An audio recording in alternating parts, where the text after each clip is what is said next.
Alberta Primetime with Michael Higgins. Welcome to Alberta Primetime. Ahead tonight, our politics panel on the province stepping in to review Calgary's water woes. But first, looking for movement.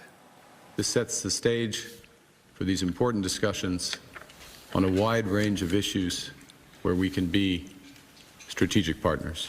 The message the Carney government is taking into trade talks on Chinese soil, an effort to rebuild a strained relationship, and where Canadian agriculture producers are concerned, the restoration of market access through removal of punishing tariffs. And joining us now, Andre Harp. He chairs both the Canadian Canola Growers Association and the Alberta Canola Producers Commission, and of course, producer in the Grand Prairie region. Mr. Harp, good to see you again, sir. Thanks for joining us. Happy to be here. All right. The talks have started. The countdown is on to the remainder of what's left of the trade delegation trip. How confident are you the Carney-led delegation will have some degree of success in getting those tariffs dropped?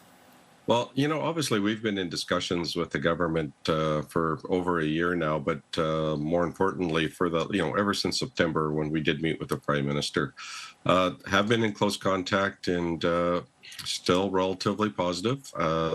We do get this is behind closed doors. This is in Beijing, so things do happen, but we're still really positive. What's driving that level of confidence? It gets back to some of the discussions we've been having, and that and even with the Prime Minister in September, it gets back to wondering what our concerns is and what he can do to help. Looking forward on conversations leading up to this week have been positive. Obviously, we don't know what is happening, but it sounds like in the background that I think there is movement, and I'm looking forward to good news tomorrow. In some of the footage coming out of Beijing, you see Scott Moe sitting right next to Mark Carney. What kind of signal do you take from Saskatchewan's premier's involvement in this trade delegation? He's certainly been a proponent for your industry. Oh, absolutely. I have to give kudos to Premier Moe. He's been with us there since I met with him in August. And he has really been pushing and really has been behind the canola industry, and I really appreciate that. But, it was really encouraging when we found out that he flew out last week to be with the Prime Minister and the delegation. And I take it that actually is a very good sign also. You're an Alberta producer. Surprised there wasn't Alberta government representation included, be that the Premier or a member of Cabinet? I would have really appreciated somebody from Alberta being there, but at the same time, I do understand that Premier Moe canola exports for Saskatchewan are basically almost, and if they're not at the top of what they export, it gets back to there is. Obviously, in Alberta, there is probably some more focus on energy. I have to admit, I really wish there would probably be more focus on agriculture. We're actually number 2 for exports, and it would have been really nice to have somebody there on the Canadian delegation from Alberta. On some of those trade points, how much leverage do you think the Carney government is able to bring to the discussions? Well, this is going to be interesting, and you really don't know, and I know I've been asked probably more than once, what do you want out of these negotiations, and what do you think should be traded? And I do get international trade is complex, and it gets back to all we are asking for is to get the canola market or canola flowing again. How you do it, that's up to the negotiators and ultimately up to the Prime Minister. On that point of how you do it, Ontario, as most of us know, firmly against removal of the tariff on Chinese EVs. What would warrant dropping maybe that measure in favor of easing the restrictions on Canadian canola? How would you defend that? Maybe in a conversation across the table from Doug Ford. It would be really interesting. I wouldn't mind sitting down with Premier Ford and having a discussion with that. At the same time, to me, it all has to be about balance. And at the same time, we are not, it seems like agriculture, and particularly canola, this is the second time in 6 years that China has used canola as a wedge point or a negotiating point. And you know what? It gets back at, I guess we're getting tired of it. It seems like we're getting hit on the chin we've lost between $2 to $4 billion of sales right now because of what's happening. It's huge. And the thing is, it gets back to Canadian canola has grown across Canada, practically every province. So, it's a huge market, and it's, this is just not Alberta. This isn't Saskatchewan. This isn't Western Canada. This is Canadian wide. So we really need to look at how we are doing things. If it is the discussions are successful, and as we mentioned off the clock, the clock is ticking. If the Chinese tariffs are dropped, how quickly do you see market access being restored? It's going to be, it'll take a while, but I think what we will see is an immediate reaction in the price because the price has dropped substantially, and we are going to, every time we get some news that things may be changing, you actually see the price change. And I think we will see fairly quickly a price change, and after that, which will be followed by sales into China. Maybe as one last quick question for you, Mr. Harp. We've spoken before about the push for boosting the domestic marketplace. Maybe where do things stand in dealings with the federal government on, say, a made-in-Canada biofuel sector? Has there been progress in that regard? Oh, absolutely. We have been discussing. One of the things we did do when we met with the prime ministers, we did ask for a working group to, go forward with this, because it gets back to, we're in the situation now. We don't need to see this again. So actually, we did meet before Christmas, and out of that, we actually asked for a biofuel subcommittee, so to speak. But basically, they're taking it seriously. That subcommittee has actually already met, so things are going forward. And even, in Alberta, right now, we have a 2% biofuel mandate. We've asked the Alberta government to please take that to 5%. Basically, it costs maybe a cent a liter at the very, very most, but not only would it make us look good in the world's eyes, but it would take a lot of canola, and it would help a lot. All right, we'll have to leave it there for time. As always, appreciate your time, Mr. Harp. Thank you kindly, sir. Oh, thank you so much. It was a pleasure. Andre Harp chairs both the Canadian Canola Growers Association and the Alberta Canola Producers Commission. Of course, a producer as well in the Grand Prairie region.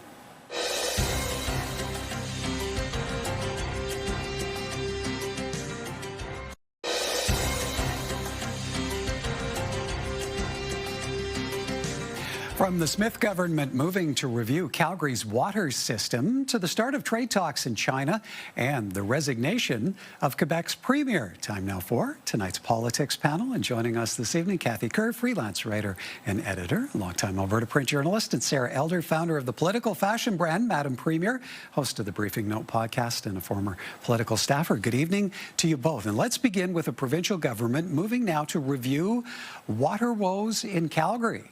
It makes a lot of sense to me to provide as much documentation as possible to the public. We need to provide the assurances that we have looked at every single possibility, every single contingency. Yeah, while water restrictions could be eased by this weekend in the wake of the latest water main rupture, Calgary City Hall also dealing with an urgent request from the province. A letter Wednesday from the Municipal Affairs Minister demands all documents and reports related to Calgary's water system. Dan Williams writes, I am concerned about the implications for the capacity of municipal services and the confidence that Calgarians may have in the city's ability to sustain essential services. Kathy, it's a considerable cache of information the province is looking for, going all the way back to the McKnight feeder main break that happened 2004. What do you make of this level of intervention by the Smith government?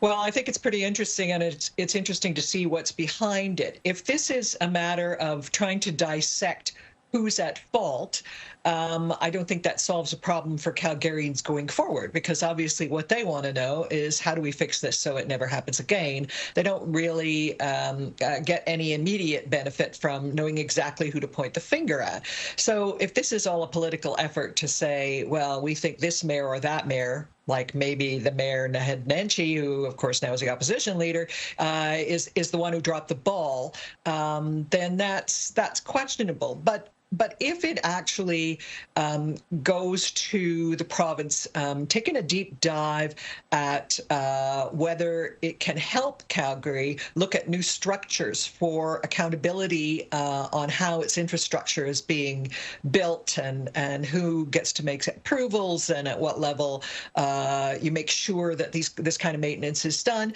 then it sounds to me like it wouldn't be that bad an idea. Sarah, it comes a week after the release of that review by an independent panel that was struck in the wake of the 2024 feeder main break. What kind of spotlight do you see the government seeking here to put on the inner workings of the municipality?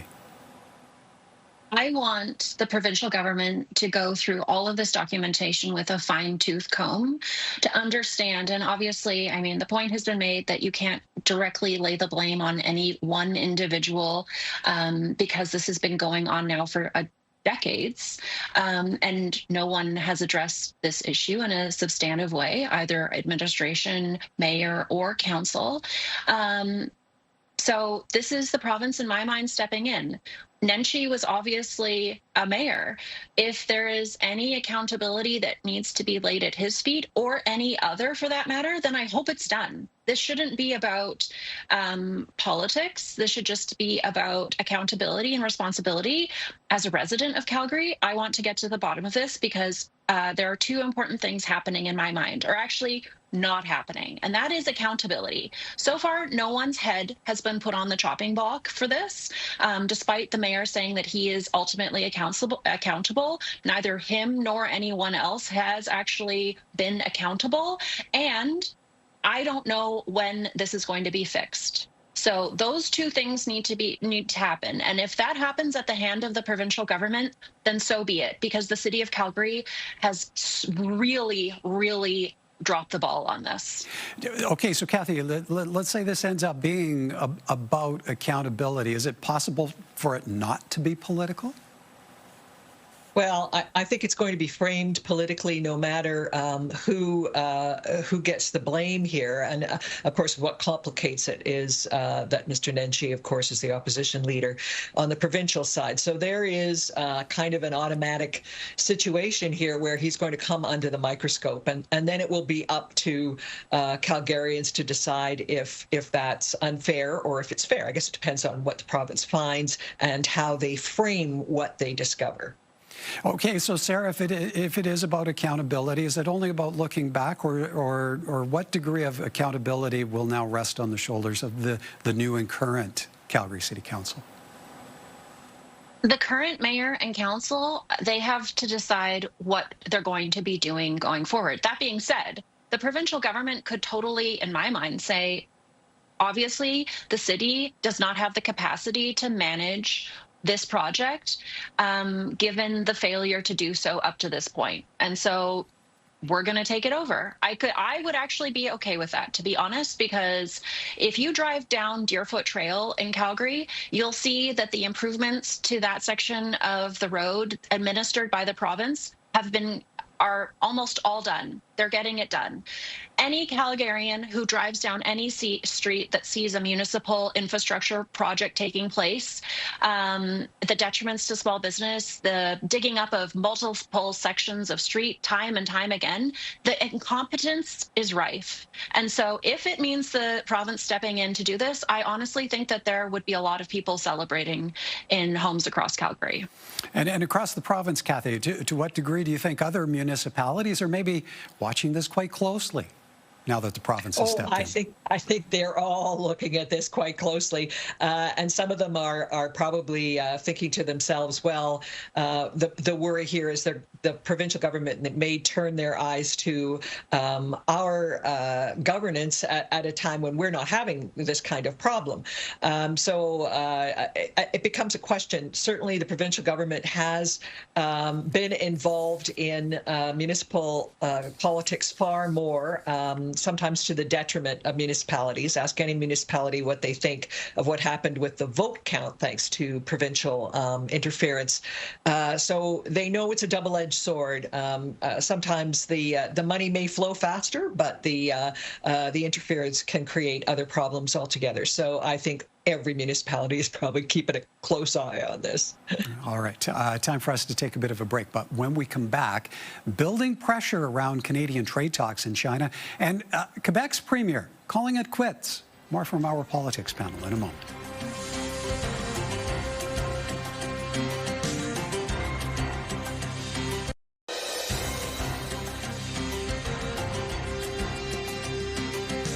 Welcome back. A lot of pomp and ceremony in Beijing today for the start of high-level trade talks. The Prime Minister welcomed by China's second and third most powerful officials. And Mark Carney is set to meet with President Xi Jinping tomorrow. So far, the two nations have announced 6 cooperation agreements covering areas like energy, forestry, food safety, and crime. No word, though, of any movement as yet on the possible removal of punishing tariffs on Canadian canola. Sarah, one of the early elements out of today's meetings was the signing of a memorandum of understanding that could ramp up exports of Canadian oil, natural gas, as well as clean energy. What is to be made of that as the start of trade talks? These are really, in my opinion, positive signs in terms of bringing back this relationship out of a very large necessity, given what's happening with our neighbors to the south in the United States. This is a really, in my mind, a good sign of building again or reestablishing connections with the government of China. I found it really interesting. Politico reported, and because you have to keep in mind that everything that the Chinese government does at this level is very well thought out and calculated. And so Politico reported today that at a dinner banquet, they actually played the government's band played "My Heart Will Go On" by Celine Dion, which to me is not only an homage to one of Canada's greatest artists, but honestly, in terms of our relationship, that it will go on as well. And so if this doesn't turn out the way that the canola farmers and producers are hoping it does, I think that there's promise in next steps. Well, and Kathy, we heard from Andre Harp of the Canadian Canola Growers Association off the top. Surprised that contentious issue of punishing tariffs has yet to emerge from the bilateral discussions. The clock's ticking. The trick here, of course, is that the Chinese have all the cards here. We really need this fairly desperately. And I think the other issue, of course, is that the Chinese government is not looking to make a splash with the electorate because they're not worried about the electorate. And so they don't have to sign while the Prime Minister of Canada is sitting at the table. They can mull this over. They can work it out in detail. They can cogitate on it. They can see what happens with the Americans. They can hold on for a while. So right now, I think what this is normalizing relations. The brass tacks part of it, which of course is what Mr. Carney wants to be able to bring home to Canada, I think is going to have to wait for a while. And already he's trying to push that with this MOU on energy. For instance, I know that they have talked about opening the door wider to Chinese investment in the oil sands out of this, which I'm sure is something that the Chinese want to hear. There are more negotiations to be had here, and the Chinese don't have to be in a big rush for it.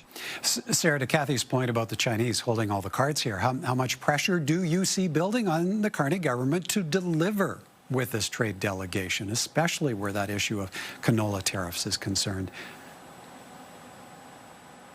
I thought it was really interesting listening to the interview that you did with the canola farmer and representative of the canola producers themselves. And I mean, if there's ever a group of people who show eternal optimism in not only the weather, but in the political situation in order to get their crops to market so that they can feed their families, it is farmers.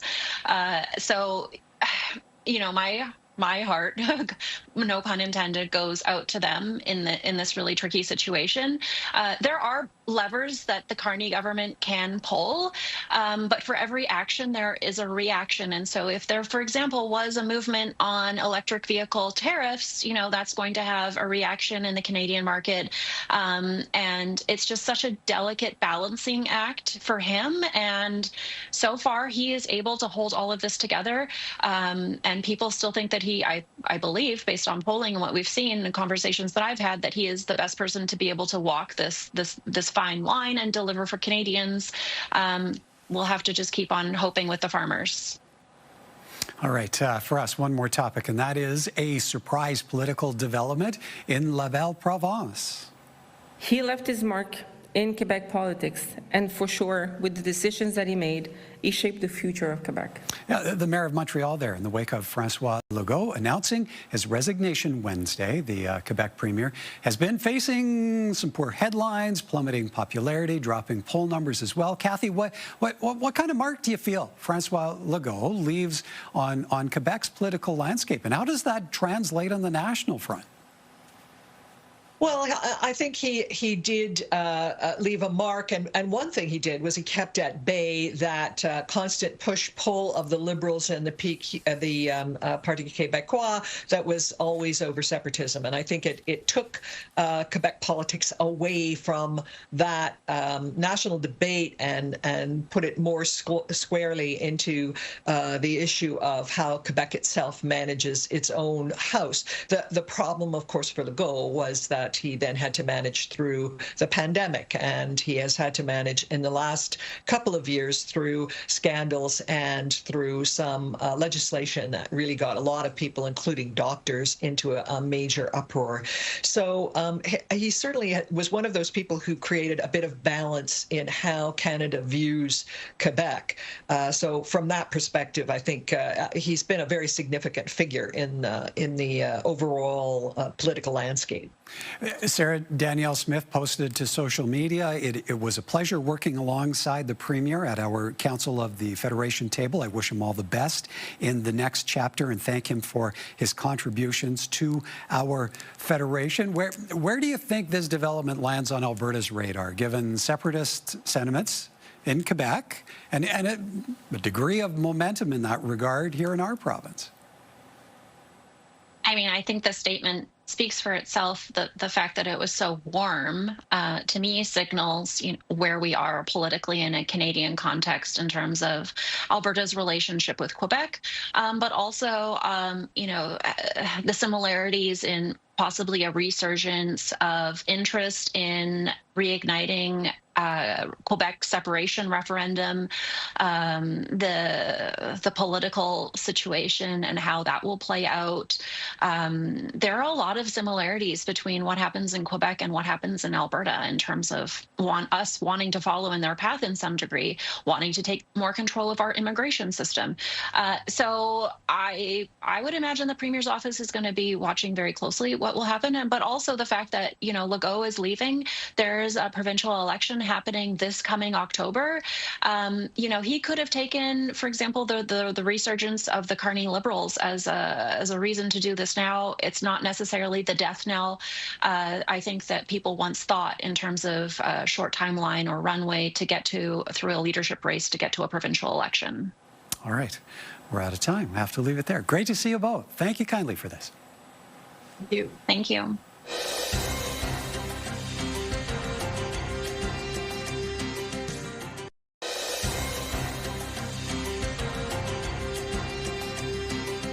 Now, here are a few responses to a recent story posted by CTV News about what Donald Trump's continued threats towards Greenland could mean for Canada. Dave says taking Greenland isolates Canada from Europe. Canada will fold into the 51st state within a year.